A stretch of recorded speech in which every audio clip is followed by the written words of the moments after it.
Is Altdeus Beyond Chronos the best visual novel on the Oculus Quest and Quest 2? We find out today in our review of Altdeus Beyond Chronos. Also, a review copy was provided by the developers. If you enjoyed the video, then please give it a thumbs up and subscribe to the channel, as it lets me know to make more of this type of content. Also, remember we have a giveaway for the Walking Dead Saints and Sinners on Steam and a secret Oculus Quest 2 game.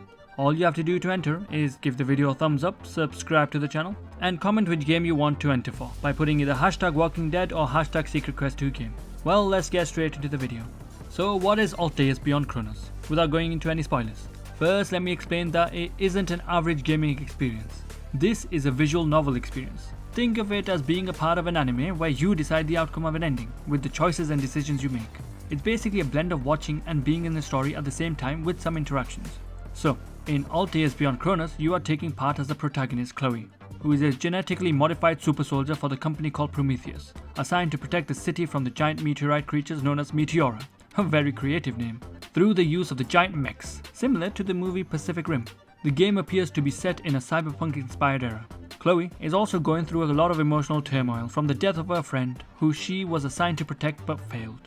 Now, she's out to be an avenger and take her revenge on these creatures. So visuals are up first. To be honest, the game is visually beautiful, the characters look great, and when you're inside the mech, it looks really cool and futuristic. You actually feel like you're in an anime.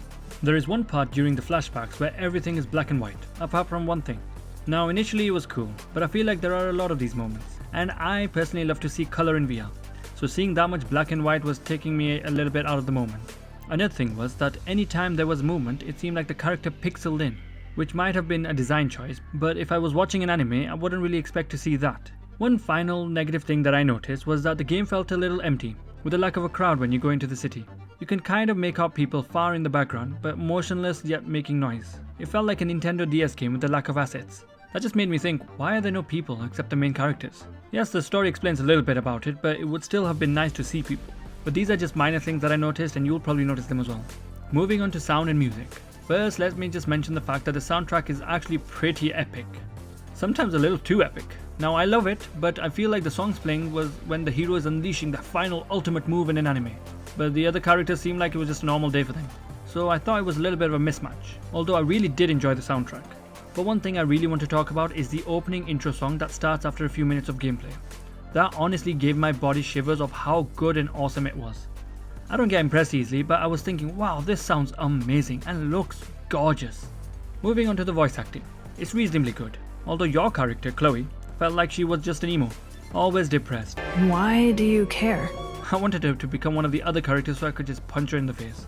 Her story does get deeper as the game progresses, but still, I don't really want to be the character that's depressed all the time, especially when everyone else seems really cool. She was even depressed during pizza time.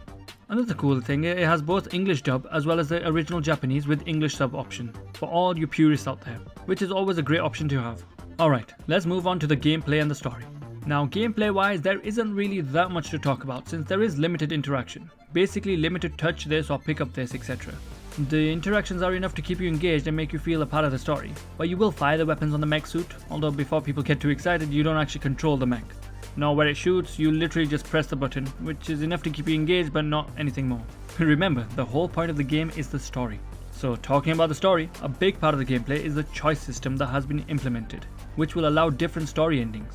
However, uniquely, the game has incorporated the whole system of choice as part of the story, and it is acknowledged by the other characters, which I think was a great addition for immersion, as it doesn't take you out of the narrative when deciding what to choose, instead just makes you feel like it's a part of it.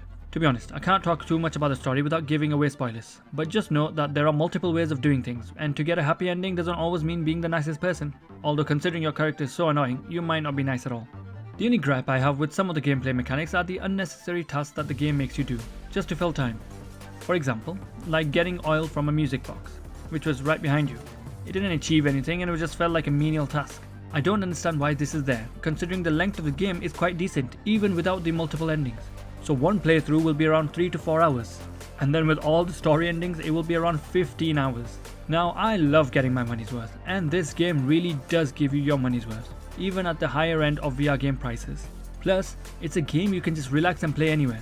Imagine playing through the game in a long flight on a plane or a long car drive. Simply perfect. So, what is my conclusion for this game? Is it worth buying? Firstly, I want to mention again, you need to make sure that you understand that this is a VR visual novel experience. And when you do, you realize it's the best one out there. To me, this game feels like living the movie The Butterfly Effect. Spoiler alert for anyone that hasn't seen this 17-year-old movie, where Ashton Kutcher keeps going back in time to try and get the happier ending. That is the exact thing you will keep doing to see how to get that Disney ending that you so long for. And if you really make the correct choices, you will eventually get it. But with it, you will also gain a lot more attachment to the characters as you are continuously living Chloe's life. This is a fantastic visual novel, and well worth the price, if you love those type of games. However, if you are just looking for an action-packed game that will have your adrenaline pumping and being out of breath where you can also freely move about, then this might not be your cup of tea. Otherwise, I highly recommend this sophisticated work of art. Well, that's all folks. I hope you enjoyed the video. If you did, please give it a thumbs up and subscribe to the channel. Also, remember to enter the giveaway for either The Walking Dead Saints and Sinners or the Secret Quest 2 game. Well, thanks for watching, have a great day, stay safe, and see you next time.